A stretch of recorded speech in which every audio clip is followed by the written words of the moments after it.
Армысыздар арна көрермендері, бүгін Оразбек Сапархан каналында кезекті сұхбат. Бүгінгі қонағымыз Адырна ұлттық порталының редакторы Арман Әубәкір мырза.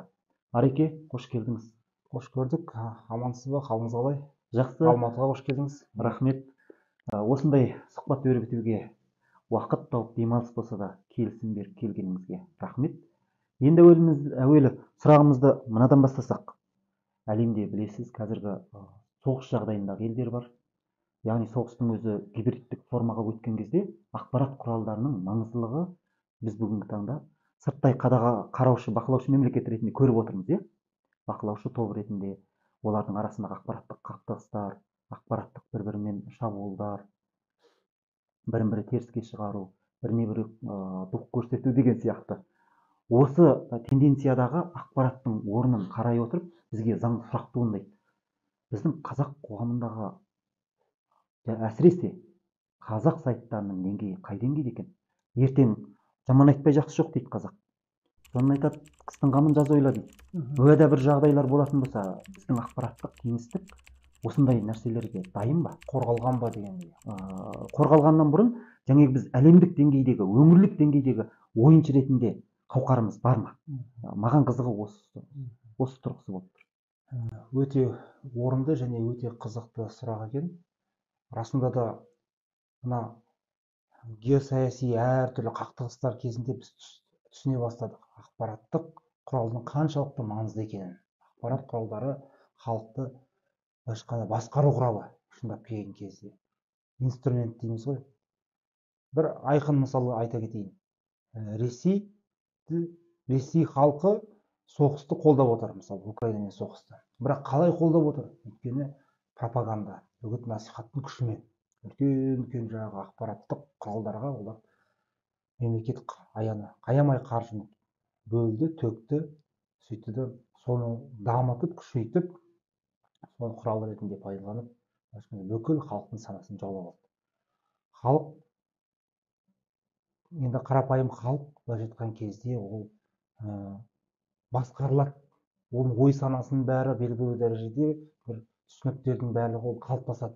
Күнде бір нәрседен дұрыс деп айта барған кезде, ол қате болса да халық соны дұрыс деп ойлайды, қабылдайды. Солай қабылдайды. Ол және сол психологиялық момент дейміз, психологиялық ерекшелікпен барлық үлкен мемлекеттер, кез келген саяси күштер, топтар, кландар, елдің ішіне іріткі салғысы келетін астыртын жаңағы қауіпті ұйымдар болуы мүмкін, қауіпті күштер болуы мүмкін. Барлығы да соған күреседі, соған таласады. Әрине олар ашық оны көрсеткісі келмейді. Барынша бәрін жасырын ұстауға тырысады. Бірақ біз сол ақпарат саласының өзінде жүргендіктен біз оны айқын сезінеміз. Сондықтан біз шын мәнінде халықты мүмкіндігінше дұрыс ақпараттарды талдауға, дұрыс ақпараттарды түсінуге, дұрыс бағыттағы ақпараттарды айыруға, соған қолымыздан келгенше көмек көрсетуге тырысатын жағдай бар. Енді сұрағыңызға тағы нақтырақ оралсам, қазақ ақпарат құралдары осындай жаңағы шиеленіскен жағдайда ұлттық мүддені қорғап шығуға ала ма, ұлттық мүдде тұрғысынан күрес жүргізе ала ма дей келетін болсақ, әлбетте біздің қазақ баспасөзі осы бағытты ежелден күресіп келе жатыр. Ертеден күресіп келе жатыр. Ана тілі дейміз бе, қазақ әдебиеті дейміз бе, қай қазақтың басылымдарын, ақпараттық газеттері болды ғой бір кезде, газеттер болсын, телевизия, олар ұлттың сөзін сөйлеп келді, ұлттың мүддесін қорғап солай жүргізіп келді. Бірақ өкінішке орай газеттердің уақыты дәурені өтті. Енді жаңа заман, жаңа медиа, әлеуметтік желілер басты, жаңағы сайттар, енді сайттың айналасында бұл құр сайт емес, мультимедиалық сайттар жаңағы бүкіл әлеуметтік желілерді топтастырады. Тек қана сайт болса, ол сайт ешкімге керек емес. Сайтты кез келген адам ашып ала салады, бірақ ол сайтпен команда ұстап тұру, жаңағы тұтас үлкен жаңағы экосистемасын, экожүйесін, әлеуметтік желілерді қалыптастырмаса, ол бәрібір ешқандай да қоғамға әсері, ықпалы болмайды, және санаса бермейді ешкім. Ал енді қазақ сайттары енді аяқтарынан тәй басып, қалыптасып, сөйтіп келе жатыр. Енді бұған дейінгі түрлі үлкен медиа корпорациялар болды.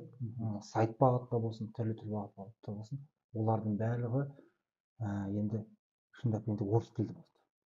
Тенгриньюс болсын, тағы басқа болсын. Енді Әлихан Бөкейхан айтады ғой, егер сенің балаң қай тілде сөйлесе, сол елге қызмет етеді дейді. Ол ақпарат құралдары сол тілде сөйлегендіктен, ол белгілі дәрежеде сол елге қызмет етеді. Өйткені ондай жұмыс істейтін тілшілер, журналистердің өзі орыс тілді. Олар ойлаған кезде бірінші орында орыс ақпараттарына сүйенеді. Оған сол жақын, адам рухани жақын нәрсені іздейді ғой, рухтас нәрсені іздейді. Ал енді таза қазақша сайттар, қазақша ақпарат құралдары енді қалыптасты. Бірақ мықты қазір бір 2-3 сайттар бар, қалыптасып алған. Бірақ олардың артында үлкен сыртқы күштер бар. Сыртқы күштер болғаннан кейін бұл кішкене мемлекеттік саясатқа қауіпті. Біз құрылтайшылар кімдер, шетелдіктер емес пе деген сияқты нәрсені кез келген осы халық болсын, жалпы қаржы бөлетін мекемелер болсын, білгені жақсы, зерттеген жақсы. Артында осы Ресей тұрған жоқ па, басқа күштер тұрған жоқ па, немесе тіпті біз ағайын деп жүрген Түркия мемлекеті тұрған жоқ па. Қазір олар Түркия түрлі ағымдар арқылы әсер етіп жатыр ғой бізге, діни ағымдар арқылы. Өзінің былайша айтқан кезде еліміздегі мықтылығын, еліміздің жаңағы былайша айтқан кезде өзінің ықпалын жүргізгісі келеді, халыққа да ықпалын жүргізгісі келеді, билікке де ықпалын жүргізгісі келеді. Яғни саяси тартыстар жүріп жатыр да. Кез келген күшейген мемлекет солай ғой. Әлсіз мемлекетке әсер ету бойынша жұмыстар жүргізеді.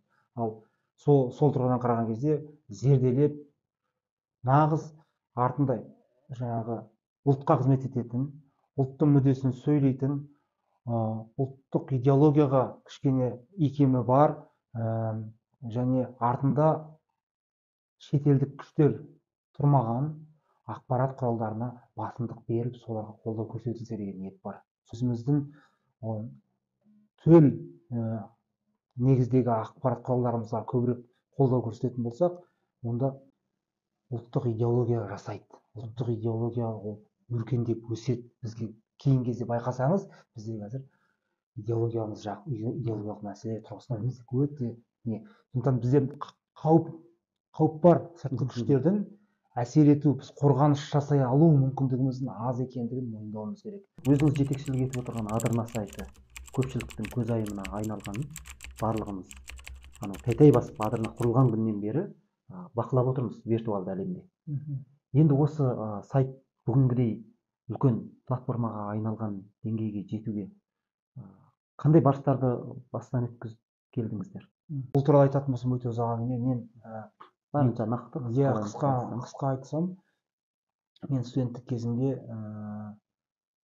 осы қазақ баспасөзінің этнография мәселелері деген тақырып алдым. Дала мен қала газетінде жұмыс істеп жүрдім. Ол кезде партиялық газет. Сонда жұмыс істеп жүрген кезде мен негізі партиялық саяси мақала жазғым келмейтін да. Тапсырса жаза алмай қиналып жүрдім. Бірақ салт дәстүр, тарих туралы мақалаларды жанымен сүйіп жазады. Тапсырма беріп отырып, бірақ оны жазбай, сол тақырып туралы интернеттен қарағанда байқадым. Сол тақырыптағы мақалаларды жазып жүрдім. Тарихи тұлғалар, қазақтың салт дәстүрлерін жаздым. Жағда Бабаловтың көзін көріп, сол кісіден көп сұхбаттар алдым. Көп материалдарын сол кезде Дала мен қалаға беріп жүрді, ол кісі шығарып жүрді. Сөйтіп жүрген кезде мен жаным сол нәрсені қалайтынын білдім. Ағаймен, ұстазыммен ақылдастым, Кәкен Қаржы деген. Ол кісі сол қазақ баспасөзінде этнография және этногенез мәселелері деген тақырып берді. Сөйтіп мен бірнеше газеттерді алып, сол газеттерді таңдап алып, сол газеттердегі сол тақырыптардағы бүкіл мақалаларды оқып, онымен бірге тағы ғылыми еңбектер оқыдым, этнографиялық еңбектер, Ақсүйек Сейдімбектің.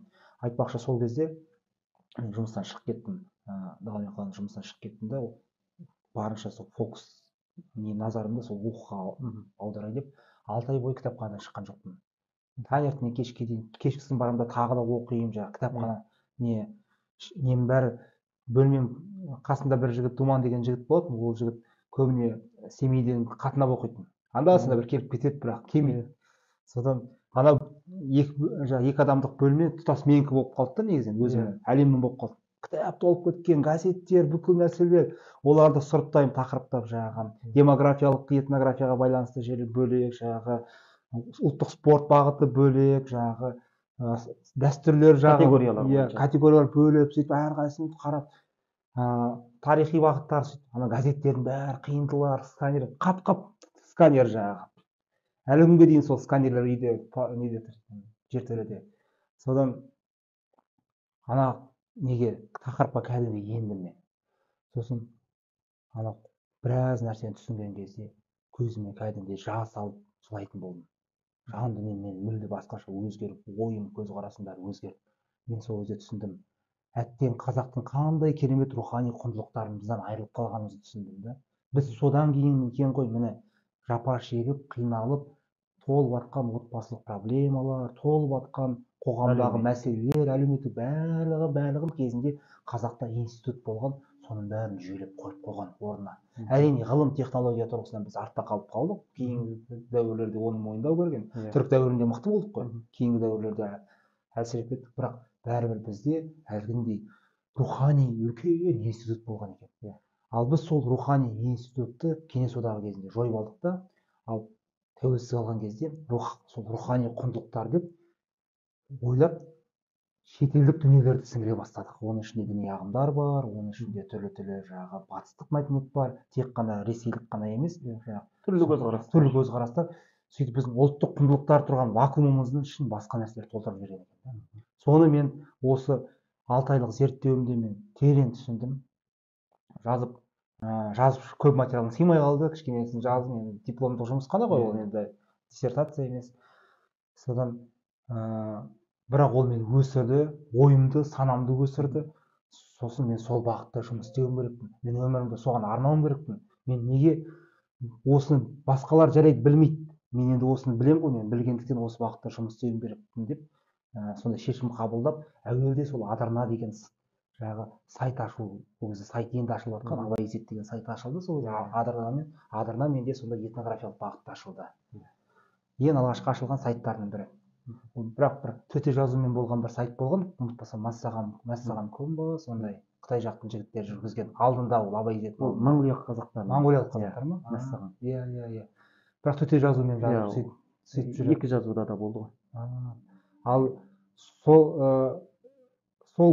содан кейінгі ашылған сол кейінгі нелер Адырна мен сол Абай Кезетті ғой. Бірақ менің бағытым этнографиялық бағыт, салт дәстүр бағыты болды да, Абай Кезет ақпарат қоғамдық болғаннан кейін ол танымал болып кетті, әрі ол жақта кішкене қолдаушы азаматтар болды, қаржылық. Ал бізде қаражат жоқ, ешнәрсе жоқ. Өз күшіммен жұмыс істедім. Дәстүрлі музыкалық концерттер ұйымдастырдым. Енді ұлттық құндылықтарды насихаттаудың былайша айтқан кезде екі жолы бар. Біреу агрессивті жолы. Соны ұстап аласың да, жағасынан аласың да, сен неге бүйтпейсің, сөйтпейсің дейсің. Ал біреу мәдени жолы. Мен мәдени жолын таңдадым. Яғни сен біреуге барып ақыл айтқаннан гөрі іспен көрсет, егер қабылдаса, жүрегі қабылдаса, ол соны алады ары қарай. Сөйтіп біз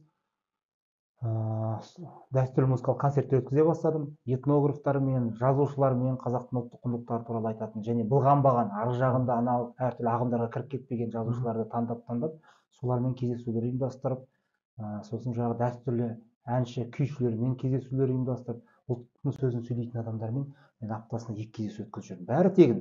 Аграрлық университетте, Казгуде шапқылап жүремін. Күні-түні уақытым жоқ, уақыт жетіспейді. Кейбір адамдар пәлсініп менен қаламақ сұрайды, кездесу. Мен сол кезде қатты ренжимін.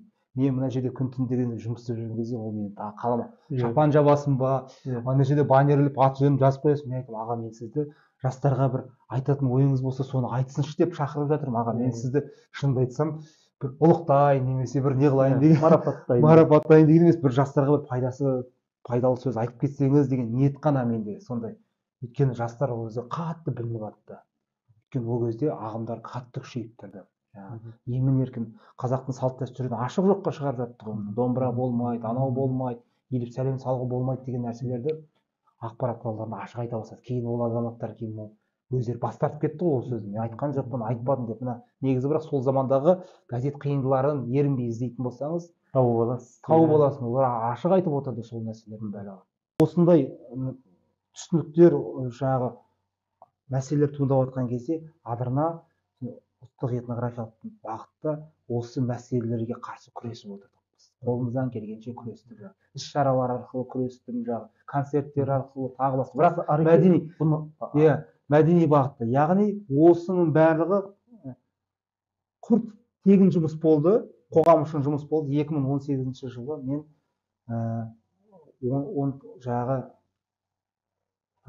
кішкене 2012-13 жылдары ата-анамнан айырылдым, қиналдым біраз. Сосын түсіндім, қаржылық мәселелерден бетпе-бет келдім, қаржылық мәселелерден бетпе-бет келдім. Тегін жұмыс істей берген қиын екен. Содан кейін мен ақырын тендерді үйрене бастадым. Тендерға көңіл бөлдім. Әке-шешем қайтыс болды. Бірақ дегенмен де тегін шаралар, жұмыстар тоқтатқан жоқпын. Бірақ тек тарихи бағытта ғана жұмыстар жүргіздім. Ол менің шектеулі бағытым болғандықтан, ол бағытта жобаларды көп бола бермейді, және жаңағы қаржылық мүмкіндіктерім де бәрібір шектеулі. Көбіне жалғыз өзім жүгіріп жүрдім. Сол 17 жылы мен бір алаяқтарға тап болып, ауылдағы әке-шешемнің үйін беріп қойдым. Алаяқтар айдап жүрген жалғыз көлігім бар еді, әрең жеткен. Сол көлігімнің ақшасын да салып жібердім. Ең соңында еш нәрсесіз қалдым. Содан кейін қатты қиналдым да, енді қалайда қаржылық бірдеңеге жету керек. Аналар ең құрығанда өзімнің жоғалтқанымды табу керек. Ең құрығанда көлік алуым керекпін деп сөйтіп жаңағы тендерға барынша кірістім. Қоғамдық қордың бағытын жалпылама қойдым, патриоттық бағыттардың бәрін қойдым, тек қана жаңағы емес, тарих қана емес. Және сайтында сол жылы 2018 жылы мен жалпылама әлеуметтік, саяси сондай бағытқа қарай бұрдым. Бірақ өзегінде бәрі ұлттық бағыт тұрады. Содан кейін бастап қана біздің сайтымызды, қоғамдық қорымызды тез көтеріліп, өйткені жаңағы халықтың несіне мойындауына көтеріліп, ақырын жете бастады. Яғни былайша айтқан кезде жаңағы әртүрлі қиыншылықтар басында түскен қиыншылықтар, мен солар менің жаңағы басқа деңгейге өтуіме, әр кездегі қиыншылықтар басқа деңгейге өтуіме баспалдақ болып отырды. Мысалы, мен ұстазым айтқан сөзі бар еді: өмірде сүрінген жерді бақытсыздық деп ойлама, мүмкін сенің бақытың сол жерден басталар. Сен сүрінген жерінде, демек осының артында бір жақсылық тұр-ау деген, бір үлкен жетістік тұр-ау деп ойлап, жаңаша қарауға, содан сабақ алуға тырысатын болсам, мен сол кезде ұят болады, ана тарихтан басқа бағытқа қатыссам ұят болады деп жүре берсем, әлі күнге дейін шапқылап жалғыз өзім жүре бердім. Команда құрамайтын едім, қаржылық мүмкіндіктерім болмайтын еді. Мен артынша жаңағыдай кемінде 10 адамды жұмысқа қамтитын деңгейге көшіп, дами бастадым. Бір сұхбатыңызда сіз жалғыздың шаңы шықпас дейді ғой. Бір адам жүріп ештеңе істей алмайды. Командамен жұмыс жасау үшін әрине қаражат керек дейсіз. Жастар туралы айтқан кезде қоғамдық бірлестіктер мәселесіне тоқталып. Енді адырна қаражат қайдан алады? Жаңа сөзіңізден байқап қалдым. Сіз мемлекеттің қолдауымен осы деңгейге жетіп тұрсыз ба? Мемлекет деп былай белгілі бір адам сатып алулар. Бір белгілі бір адамдар бірдеңе деп айтуға болмайды. Яғни біз әуелден сол 2017-18 жылдан бастап мен тендерге қатысу, конкурстарға қатысу жүйесін құрдым. Менде кәдімгі тек қана конкурстарға қатысып отыратын командам бар, бөлек команда. Мен олар тәрбиелеймін, дайындаймын. Олар тек мемлекеттік сатып алуларға ғана қатыспайды, әртүрлі конкурстарға қатысып, сол жылма-жыл жаңағы тәжірибе жобаларға адам дамиым, қаражат табам деген адамға мүмкіндік өте көп. Ол мүмкіндіктердің барлығын басқалар өкінішке орай, қазақ тілділер емес, сен емес, мен емес, басқалар алып атады да, біз неге басқаларға мүмкіндік беруіміз керек? Біз алмасақ, оны бәрібір біреулер алады. Сондықтан біз мүмкіндігінше сол құжат қағазға бейімделуіміз керек. Біздің ақсақалдардың қалыптасып кеткен, баяғы кезде қалыптасып кеткен бір жағынан жақсы да шығар, бірақ бір жағынан жаман үрдіс бар. Біз, менде керемет идея бар деп айтады. Менде керемет идея бар, менде ой бар, анау бар, мынау бар дейді. Бірақ оны іске асыруға әрине қаражат керек қой. Ол сіз отырып алып, үйде отырып оны жасай алмайсыз. Қаржыңыз болмаса, команда болмайды, жалғыз өзіңіз ештеңе істей алмайсыз. Сіз барасыз да жаңағы айтасыз оған, әкімге кіресіз, немесе тіпті лауазымды керек десеңіз, президентке кіруіңіз мүмкін сіз. Мен осындай идеям бар, анау мұны қолдаңыз деп. Мемлекет алып бір идеяны қолдай салмайды. Барлық нәрсенің өзінің жүйесі бар, конкурстар бар, түрлі ережелер бар, соларды зерттеу керек, зерделеу керек. Сол конкурстардың аясында сіз өзіңіздің идеяңызды ұсынасыз. Конкурс, сол идеяңызды сіз ары қарай жаңағы былайша айтқан кезде дамытасыз. Сол немесе кейде тақырып сәл келмеуі мүмкін. Бірақ тақырып келмесе де, конкурстың тақырыбы сәл келмей тұрса да, сіз сол конкурстың тақырыбын жазасыз да, өзіңіздің тағы қосып қоясыз ішіне. Екеуін қатар атқаратын кездеріңіз болуы мүмкін. Ана идеяңызды алып шығу үшін. Бірақ қаржыландырған кезде сіздің идеяңыз да, анау олардың да идеясы екеуі де қоса қаржыландырылып кетеді. Өйткені сіз өз идеяңызға қаражат солай табатын мүмкіндік бар. Ал мен бұрын Оразхан, алғашқы жобаларымда, алғашқы концерттерімде жеке кәсіпкерлерге көп жүгінетінмін. Кәсіпкерлердің алдына барасың, ол жалынып жалпайып, бір рет демеушілік жасайды, екінші рет ол адамдар қажиды, қашып кетеді, басқа. Немесе уәде береді да, кейбір адамдар уәдесін орындамайды, оған барып кездесіп келіп жүрген уақытың қаншама. Бірақ сонда ол жеке қалтасынан беріп жатқандықтан саған кәдімгідей қомақты қылып саған жететіндей бермейді.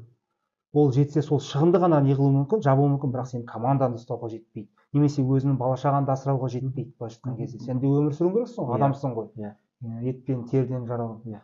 Содан ал мынандай проектілерге қатысу дұрыс екенін мен сосын түсіне бастадым. Өйткені осындай проектілер арқылы сен команданың да жағдайын жасайсың. Өзіңнің де өміріңді дұрыстайсың. Проектінің де шығындарын жабасың. Бірақ бұл жердің минус жағы бар, қағаз бастылар жағы бар. Қағазға бейімделу керек. Сосын минус жағы деп қалдыңыз ғой. Бұның енді объективтілік жағына, біз енді тақырыбымыз ақпарат саласы ғой. Ақпарат саласында тендерлермен жұмыс жасау ақпараттың объективтілігіне әсер етпей ме? Ал енді әлбетте ол әсер етеді. Оны енді шындап келген кезде мойындау керек. Бірақ мынандай мәселе бар да, сен команда ұстау үшін қаражат керек қой. Әрине. Ал қаражат болмаса команда ұстай алмайсың. Ал енді онда сен бәрібір түптеп келген кезде кез келген ақпарат құралын алсаң да, кез келген бір не алсаң, оның күштер болады. Бір қаржыландырған бір күштер болуы мүмкін. Ал енді сыртқы күштер, бір қандай да бір топтың мүддесінен болуы мүмкін. Өйткені бекер адам барып қаражат салмайды. Әсіресе ақпарат саласына. Ал енді тендерлер арқылы жаңағыдай дамытқан, ол әлдеқайда бағанаға қарағанда мүмкіндік жоғары, оны мойындау. Жоқ, мүмкіндік жоғары ғана емес, салыстырмалы түрде объективтірек деп айтамын. Ұстаным объективтірек болады тендер арқылы. Өйткені сен тендер жапқаннан кейін болды. Ол адамдарға тәуелсіз. Ол жерде елшілдік сана бар, мемлекетшілдік сана бар. Бірақ жаңағындай сыртқы бір ұлтқа қатерлі сана жоқ дейсіз ғой. Қатерлі сана жоқ, қатерлі сана. Ол жерде сен сол мысалы үшін айталық қандай да бір мемлекеттік мекемемен сен тендерін ұтып алдың, ақпараттық тендерін. Ол сол кезең бойынша жарнамасын, жұмыстарын жасадың.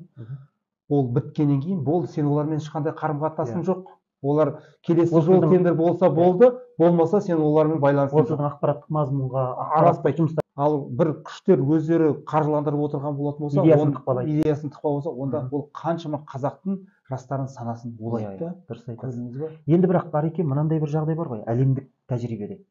Нью-Йорк Таймс сияқты бірнеше ақпарат құралдары өздерінің жазылым арқылы, электронды жазылым арқылы өздерінің қаражатын молайтады. Яғни коммерциялық бағытта жұмыс жасайды. Бұл бір тәжірибе. Екіншісі мынау Қытайда, Ункат дейді Қытай қазақтары. WeChat платформасында блог тұғырлар бар. Оларда жаңағы мазмұндарды жабық аккаунттар арқылы басын қызықты жерін оқып келесіз. Ар жағы жабық аккаунт. Ол жерге өзінің белгілі сомасы бар. Соны төлейсіз.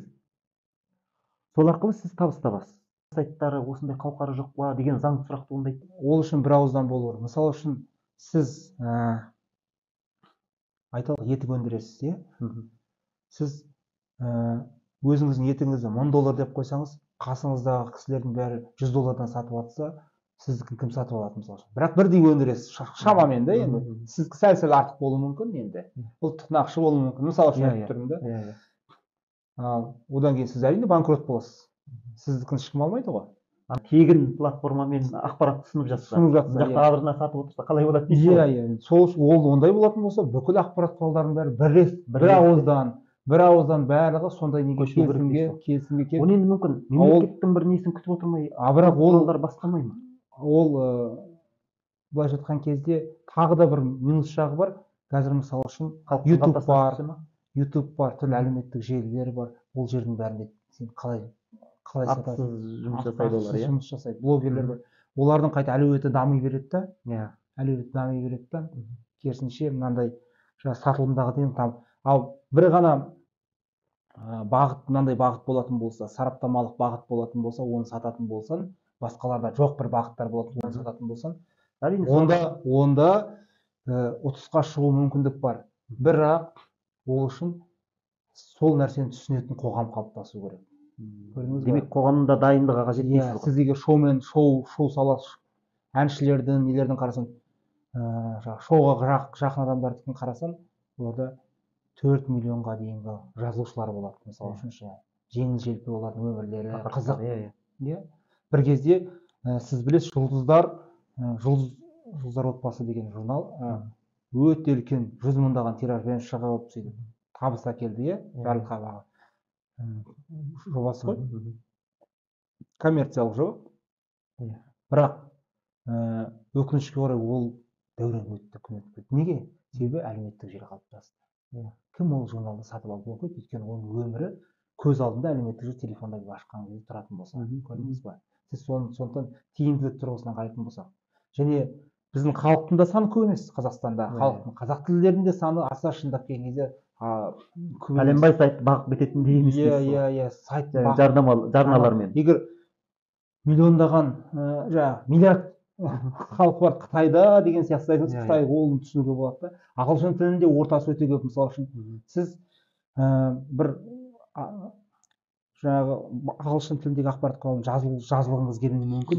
Мына жерде отырып, Қазақстанда отырып, ал шетелде отырған адам Қазақстанда ақпарат жазыла ма? Жазылмайды. Иә, көрдіңіз. Олардың аудиториясы мүмкін. Мен сіздің неңізді түсінемін. Ол үшін біз жаңағыдай жаңа бағытта қоғамды тәрбиелеуіміз керек. Аздан болсын төлемді оны түсіндіруіміз керек. Және осындай сұхбаттар барысында және контенттің мазмұнын, ерекше контенттің мазмұнын бөліп қойып. Мысалы үшін біздің әлеуметтік желілеріміз бөлек жүре береді, тегін форматтағы. Бірақ бағанағыдай материалдар, ақылы деген сияқты, ол бөлек жүру керек. Ол жерде жағы ешкім бармаған тақырыптар, зерттемеген терең құпиялар, мысалы құпиялы ақпараттар, бүкіл жерде шу болып жарнамасы жасалып жатады, бірақ сатып алайын десең, ананы ақша төлеу керексің да, оқу үшін ше. Сондай сияқты болса. Әрине, Ареке, мен түсінемін. Контент өндіру сапасына да байланысты ғой. Сіздің айтып отқаныңыз сол контенттің сапасы ғой. Яғни оның өзектілігі, тақырыптың құнарлылығы және объективтілген сан жақты қыры бар ғой бұның. Осыған байланысты сосын бірегей ақпараттар. Яғни баламасы жоқ. Бұндай ақпараттар болса мүмкін. Енді біз сіздің айтқаныңызбен келісуге болады белгілі деңгейде. Мен түсінемін. Онсыз да мынау халықтың қалтасына түскілеріңіз келмейтінін де түсінемін. Жаңағы халықтан жарна алып, сол арқылы күн көруді құптамайтындарыңызды білемін. Бірақ менікі бір қадам болса да оқырмандардың санасын осындай да тенденция бар екендігіне көз жеткізуге, және бұл айналып келіп, қараңызшы, біз халықтың қалтасына түспейміз дейміз. Бірақ мына жақта мемлекеттің де қалтасына түсіп жатырмыз ғой, бұл айтқан тендер арқылы. Бұл бір масылдық емес пе дегенде ойдан да туып тұр ғой бұл сұрақ енді. Енді бір келесі менің айтқым келетіні, жаңағы сіз сөз арасында айтып қалдыңыз, хайп қуу мәселесі. Бұны қазір 6 жастағы баладан 60 жастағы ақсақалға дейін білетін термин, Осыны сіз қалай реттеп отырсыз? Белгілі бағдары жоқ, рейтинг қуып кеткен сайттар бар ғой. Сол үшін хайпқа барады. Сол үшін ақпараттық шоу жасағысы келеді. Кішкентай нәрседен немесе біреудің бір отбасындағы жеке интимді өмірінен хайп жасағысы келеді. Бірер көшедегі әрекетінен хайп жасағысы келеді. Ол жұлдыз болуы мүмкін, ол саясаткер болуы мүмкін деген сияқты. Осы мәселені сіз қалай реттеп отырсыз? Жалпы Адырнаның тәжірибесінде бұл бар ма? Жаңағы алдыңғы сұраққа мен қайта оралғым келіп тұрды. Былайша айтқан кезде жаңағы құжаттық жұмыс, тендер жұмыстарының ол көзге көрінбейтін қаншама нелері бар, шаруалар бар. Қара жұмыстары мысалы үшін ше. Ол енді заң тұрғысынан реттелген дүниелер. Оны сен міндетті түрде атқару керексің. Ал енді біз оның атқарылатын былай жұмыстары тағы бар. Жаңағы шығармашылық жұмыстары, қара жұмыстары тағы бар. Ал жаңағы масылдық емес па деген сұрағыңызға мен кішкене шамданыңқырап қалдым. Біз осы күнге дейін, осы деңгейге дейін жету үшін қаншама ұйқысыз түндер, күндер өткіздік.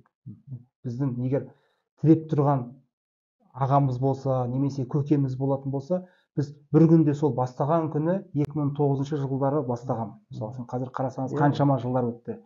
10-15 жылдарға жуық жақын уақыт өтті.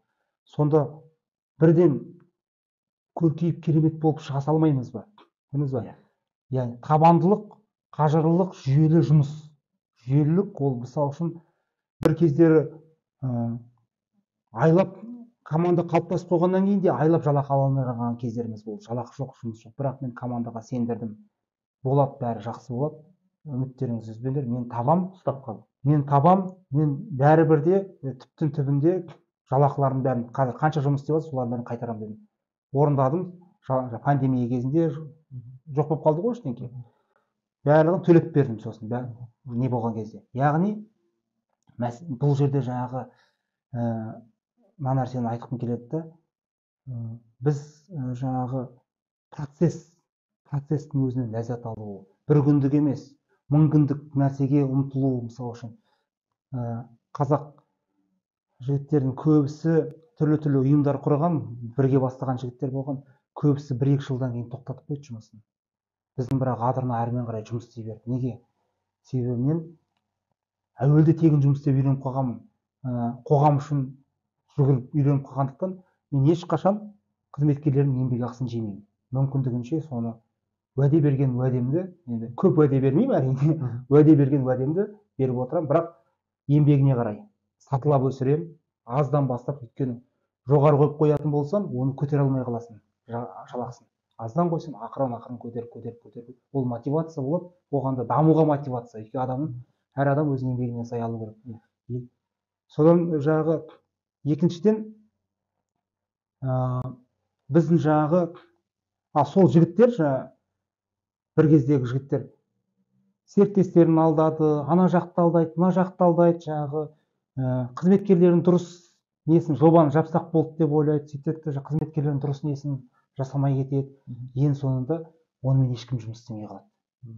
Жағы абыройын құртып алады. Біз ондаған жылдар бойы абыройымызды барынша бірінші орынға қойып отырдық. Әрине проблемалар туындайды, кейде болады жағы жұмыс қалған адам жұмысын дұрыс атқармай қалады деген сияқты, ол түрлі оның орнын басқа адамдар. Бірақ мәселелер туындап отырады, өмір болған сол мәселе жоқ. Бірақ әлгіндей табандылық пен адалдық арқылы біз осы күнге дейін осы жаңағы қазір кездегі табыстық деңгейімізге жеттік та. Бірақ енді біз бұнымен де тоқтамаймыз. Әрмен қарай да сіз айтқан ойларыңыз бар, енді болашақта түрлі коммерциялық идеялар бар.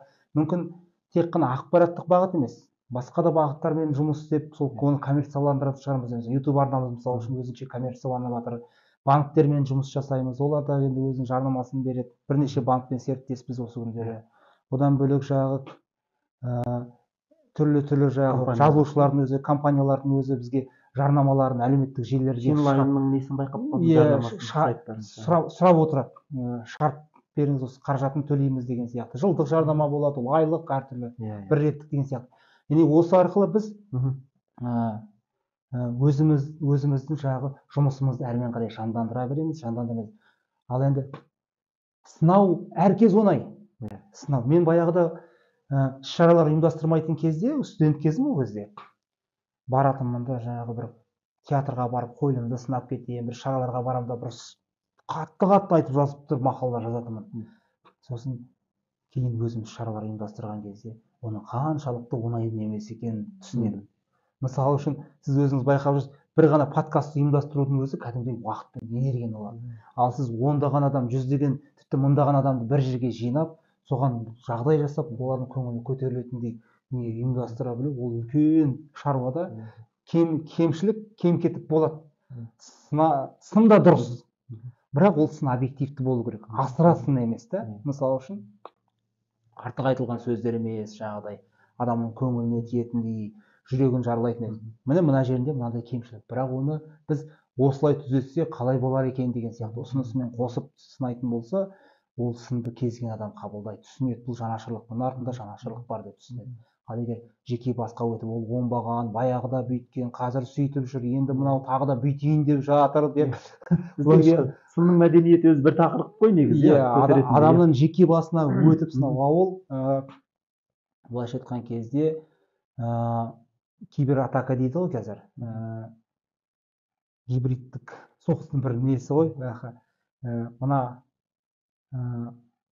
түрі адамдарды кейде депрессияға түсіріп жіберуі мүмкін. Ол көңіл күйдің бір сәт түсіп кетуінің өзі адамды ауруға апарады ғой.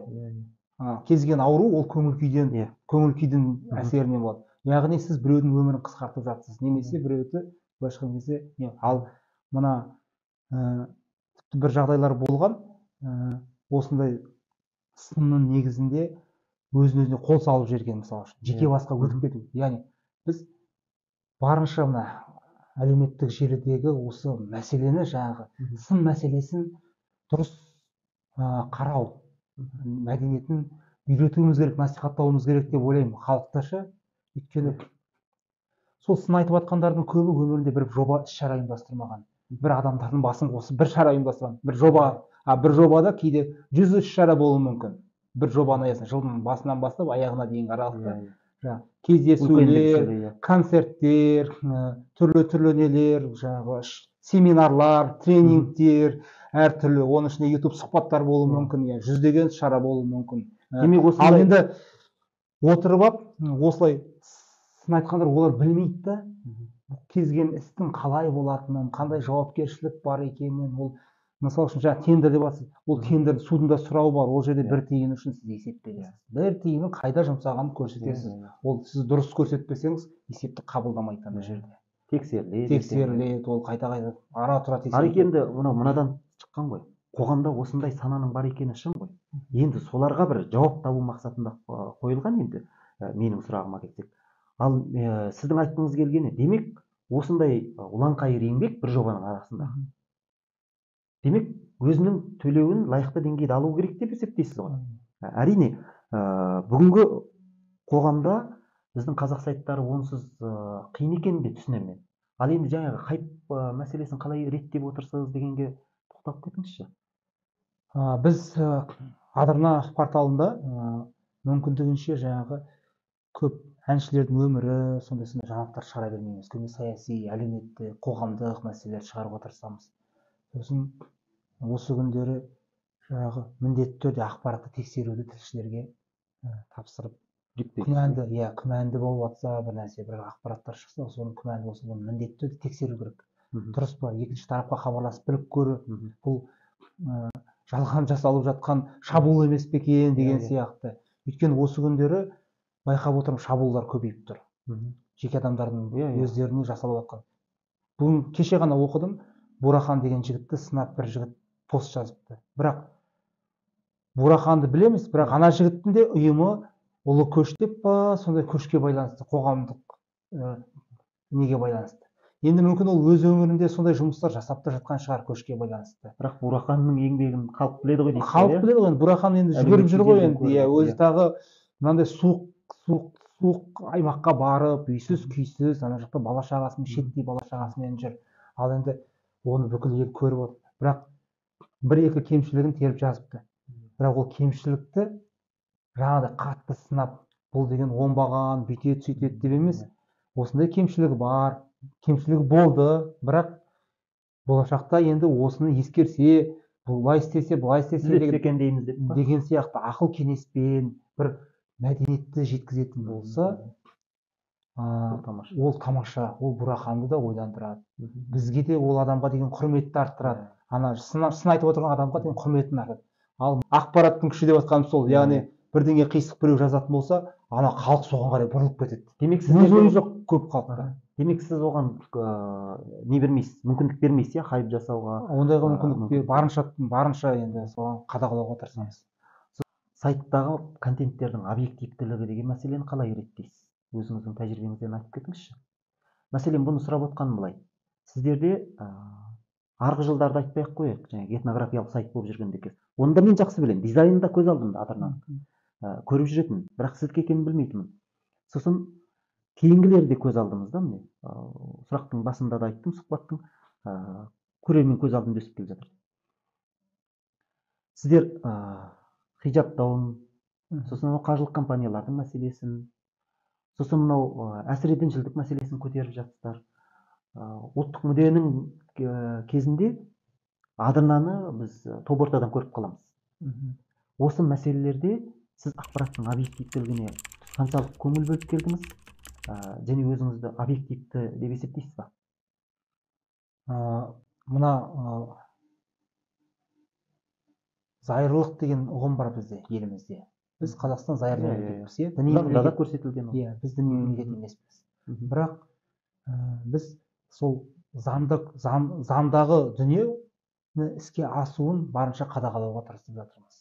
Яғни зайырлы мемлекет ол зайырлы болу керек, діни мемлекет емес. Бірақ өкінішке орай кей жағдайларда кейбір мемлекеттік орган қызметкерлерінің түсінбеуінен, биліктің емес, жекелеген адамдардың, сол әкімшіліктегі, дін істері басқармаларындағы отырған адамдардың, немесе ішкі саясатты басқарып отырған адамдардың түсінбеушілігінен кейде осы заң нормалары дұрыс жүзеге аспай жатады. Яғни біз зайырлы мемлекет емес, діни мемлекет сияқты сондай әсер қалдырады да.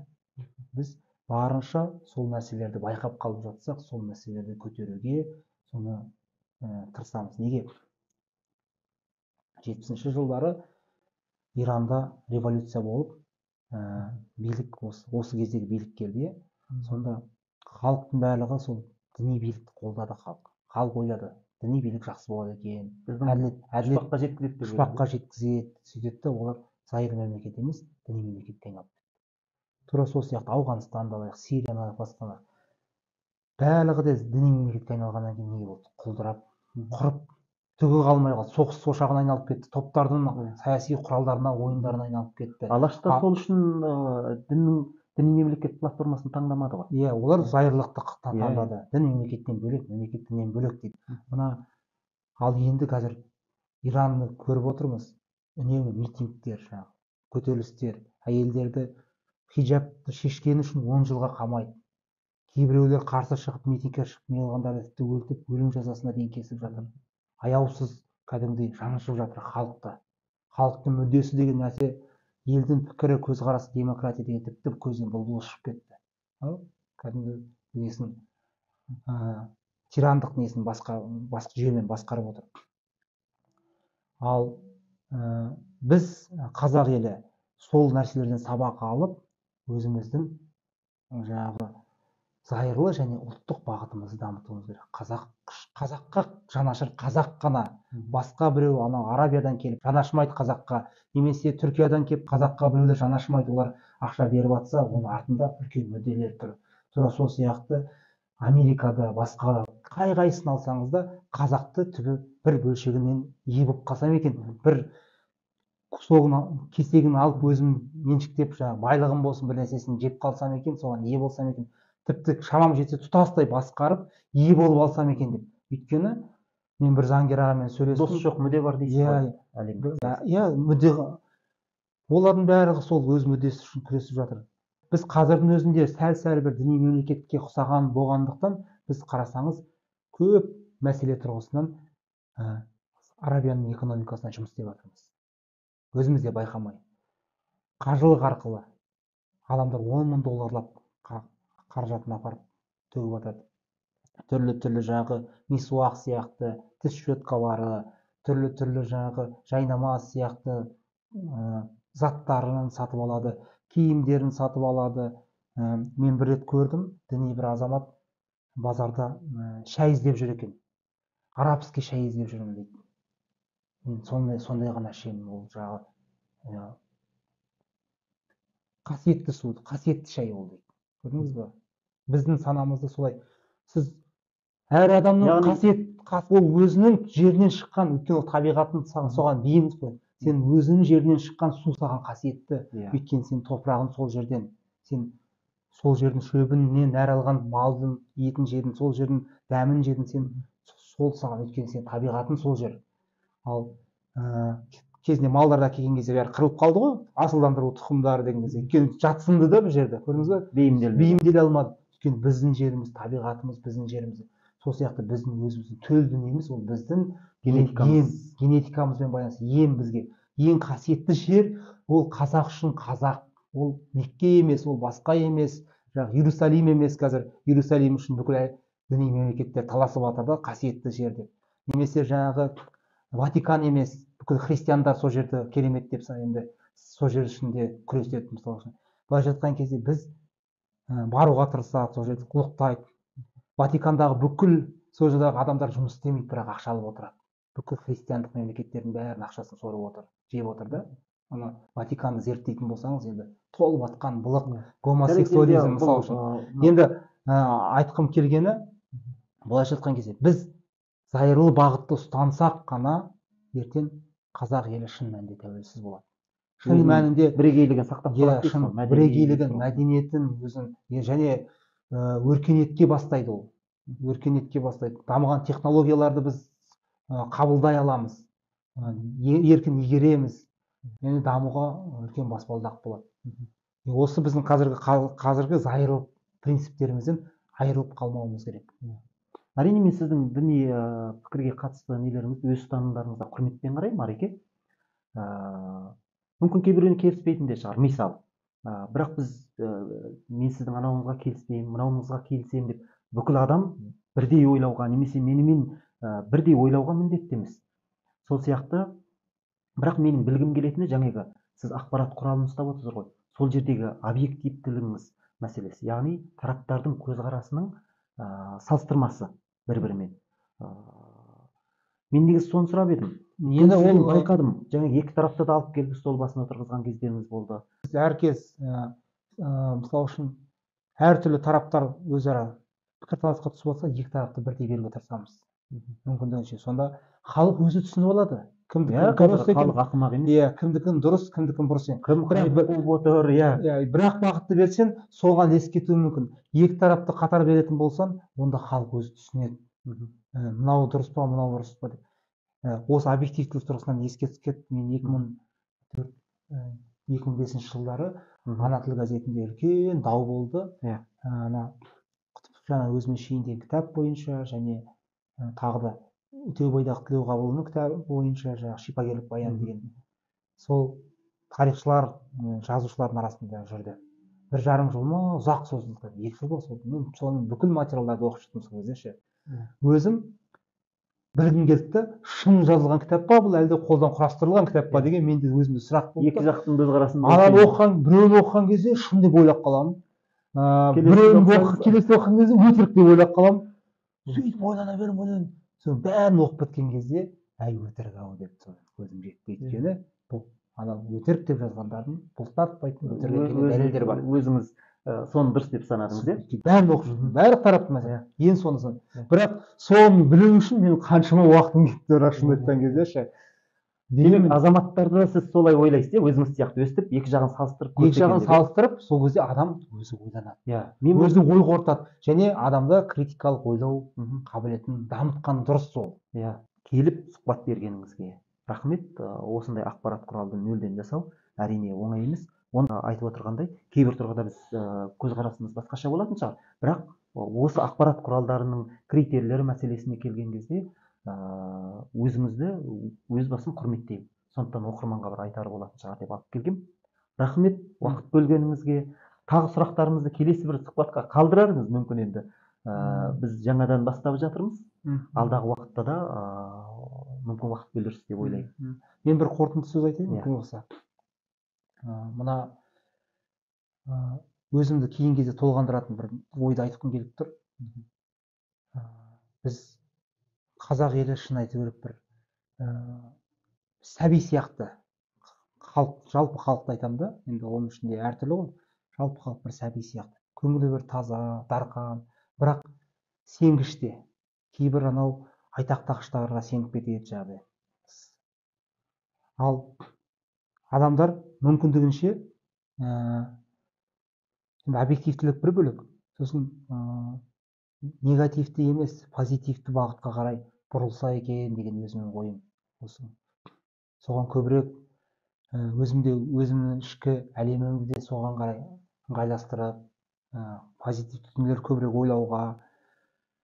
Мені бала кезімден әкем ертегі көп айтушы еді, соның әсерім екен. Өте қиялшыл болдым. 4 жасымда кітап оқып кеттім, өйткені ертегілерді оқығым келді да, қызық болды ертегілерді. Әлем халықтарының ертегілері, қазақ ертегілерін көп оқыдым. Қиял әлемінде жүрдім. Ал қиялшыл адамдар ешқашан берілмейді, өйткені ана қиялындағы өтірікке сеніп алады ғой. Бірақ ол өтірік түптің-түбінде шынға айналады екен. Адам сондықтан жаман ойға емес, жақсы ойға бейім болатын болса, түбі жетістікке жетеді. Жақсы нәрсені көруге бейім болатын болса. Және ең бастысы денсаулық жақсы болады. Адамды құртатын уайым, қайғы, көңіл күйді түсіретін дүниелер, бір-бірімізге жақсы сөздерді аямай, жақсы сөздер, жылы сөздермен қолдап отыратын болса, біздің көңіл күйіміз жақсы болса, ауырмаймыз, және тіпті ауырып жүрген адамдардың өзі жазылып кетеді. Мына қарапайым ғана ереже сияқты, бірақ оны ұстану кішкене оңай емес та, ұстану керек соны. Неде тоқтың мысалы үшін қауіпті екенін көріп тұрмыз ғой. Тоқ қауіпті екені көрінбейді, бірақ оттың қауіпті екенін қолға жақындатсақ кішкентай бала біледі. Тоқтың қауіпті екенін бірақ сіз тоқ ұрғанда бірақ білесіз. Ал көңіл күйдің, денсаулықтың қаупі сол тоқ сияқты, көзге көрінбейді, бірақ ол сізді мұрттай ұшыраған кезде ол жүректен ұстайды, немесе рак ауруы сияқты өте қауіпті жазылмайтын ауруларға.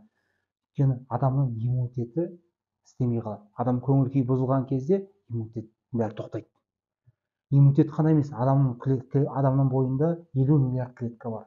Барлық клеткалар тырысып қалады. Тырысып функционалдық қызметтерін уақытша тоқтатып тастайды, уайым шеккен кезде. Ал сол 50 миллиард клетканың әрқайсысы қоректенеді қан тамырлары арқылы. Әрқайсысы орташа есеппен 50 миллиард, одан көп жоғары бола береді төмен. Әрқайсысы оттегін жұтады, ауа жұтады, қатынастарға түсіп көбейіп отырады, жаңа клеткалар пайда болып отырады. Ескілері миллиондаған клеткалар күн сайын өліп отырады. Біздің көрпелеріміз ауырлап қалатын себебі ұйықтаған кезде клеткалардың барлығы сыртқа терімен бірге шығады да.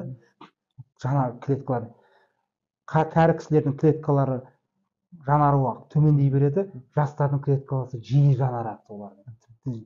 Көп өйткені олар өсіп отырады ғой.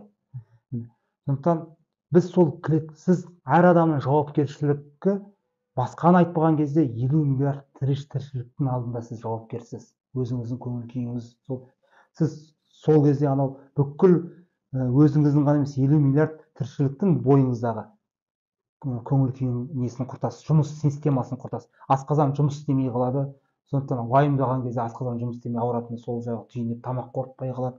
Жүрек өзінің қызметін дұрыс атпай, өкпе дұрыс атып. Біз ойлаймыз, өкпе ғана бізге ауа керек. Шын мәнінде біз барлық ағзамыз керек. Ауа қажет етеді, өйткені әрбір клетка біздің жаңағы оттегімен тыныстайды. Сонда сіз ана белгілі дәрежеде иммун қызметтері де тоқтап қалады. Нейрон қызметтері әсіресе сіз миыңыз дұрыс жұмыс істемейтін болады. Яғни дұрыс шешімдер қабылдай алмайды. Өйткені нейрон клеткалары сіздегі ең басты бүкіл ағзаның бәрін осы жұлын арқылы жүретін, ағзаға ақпарат тарататын. Енді ол нейрондар туралы бөлек ұзақ әңгіме айтуға. Яғни айналып келген кезде біздің көңіл күйіміз бұл өте үлкен шешуші нәрсе. Сондықтан біз барынша айналамызға жақсы энергия шығатын болсақ, қасыңыздағы адамдардың да көңіл күйін түсірмейтін болсақ, жақсы энергия тартып, сізге адамдар тартылып тұрады. Жақсы көңіл күй сыйлап тұрған адамдарға басқалар да тартылып тұрады. Жаман көңіл күй сыйлайтын адамдардан барынша адамдар алшақтап, алыстайды. Сіз жалғыз қаласыз өмірде. Көңіл күйіңіз үнемі түсе беретін болса. Және өзіңізді де құртасыз, және айналаңыздағы адамдардың да көңіл күйін бұзып, оларға да ауру таратасыз, көңіл күй ғана емес, жаман энергия таратасыз. Сондықтан біз айналамызға жақсы аура, жақсы көңіл күй, жақсы дүниелер ғана сыйлайтын болайық. Келе жатқан мына 2024 жыл қазақ елі үшін жақсылық жылы болсын, бірлік береке болсын. әрбір отбасыда бақыт, шаттық болсын. Сол сізге шақырғаныңызға, елеп ескергеніңізге көп рахмет. Рахмет, Ареке. Осы жерге келіп бүкпесіз әңгімелеріңізбен шешіліп, көсіліп оқырмандарымызға ой бөліскеніңізге рахмет айтамыз. Иә, мынау соңғы неңізден мен де байқадым. Қазақта сөз бар ғой, екі есіне тартады деген. Сіздің кейбір ақпараттық контенттеріңіз, ұстанымдарыңыздың қай жақтан келгенін, астарын осы ойларыңызбен, ұстанымдарыңызбен байланыстырып отырмын. Рахмет жалпы осы сұхбат үшін өзіңізге. Өзіңізге де ризамын. Сырттай өзіңізді жақсы білемін, азамат ретінде. Сол аман болыңыз. Биіктерді бірге бағындырайық. Қазақ жастары бірге болу керек. Бәріміз илегеніміз бір терінің пұшпағы ғой. Сіз біз десіп, жаңағы сен анадансың, мен мынадансың деп жүргенде енді өз басым дұрыс деп есептемеймін. Егер бұл жерде мемлекеттің мүддесі, ұлтымыздың мүддесі, көптің қажеті тұратын болса, ол жерден кім қандай ұстанымда болса да табылып бірігіп жұмыс жасаған жақсы деп есептеймін. Құрметті көрермен, бүгін біздің Арман мырзамен сұхбатымыз осымен тәмам. Келесі кездескенше есендік, саулықта болыңыздар ағайын.